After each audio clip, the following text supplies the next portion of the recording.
Hello friends, मी तुमच्यासाठी आज घेऊन आलेली आहे झटपट बनणारी सोयाबीन वड्याची भाजी, जी की खूप टेस्टी वाटते खायला। मी लहानपणापासून ही भाजी खात आलेला आहो। जेव्हाची मला समज आलेली आहे, आय थिंक मी तेव्हाचीच ही भाजी खात आलेली आहे। आणि जे कोणी नॉनव्हेज नाही खात असेल त्यांच्यासाठी, व्हेजवाल्यांसाठी ही बेस्ट भाजी आहे। त्यांचं करूनच बघितली पाहिजे एकदा तरी। तर चला रेसिपीला आपण सुरुवात करूया।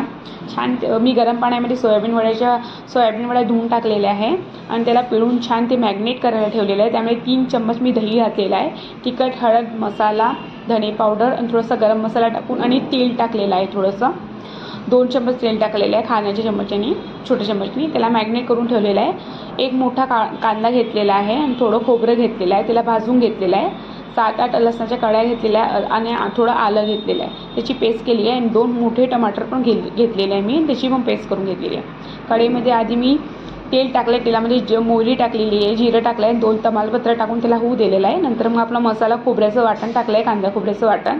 ते चांगलं झाल्यावर मी टमाट्याची प्युरी केली ती टाकलेली आहे, त्याला चांगलं होऊ दिलेलं आहे। आणि मसाला मंद आचेवर चांगला शिजू द्या तुम्ही, कारण जेवढा चांगला मसाला शिजेल तेवढी भाजी टेस्टी होती। त्यामध्ये मी हळद, तिखट, मीठ, मसाला घातलेला आहे, कांदा लसूण मसाला घातलेला आहे, थोडासा गरम मसाला पण घातलेला आहे। त्याला चांगलं होऊ दिलेलं आहे मंद आचेवर। नंतर मॅग्नेट केलेल्या जे आपल्या सोयाबीन वड्या आहे त्या घातलेल्या आहे त्यामध्ये चांगलं घालून केलं, चांगलं मंद आचेवर शिजू दिलं आहे। कारण ऑलरेडी आपल्या मॅग्नेट केलेलं आहे, जास्त शिजवायची गरज नाही त्याला। आणि जे आपण मसाल्याचं वाटण्याचं जे पाणी उरलं तर तेच पाणी मी त्यामध्ये घातलेलं आहे आणि ते घालून चांगलं मंद आचेवर त्याला शिजू दिलेलं आहे। आणि यामध्ये कसं सोयाबीन वड्याच्या थोड्या नंतर थंड झाल्यावर भाजी गाढी येते, तर तुम्ही थोडा पाणी ठेवा भाजीला, भरपूर नाही पण थोडं ठेवा, कारण नंतर ती गाढी येते भाजी।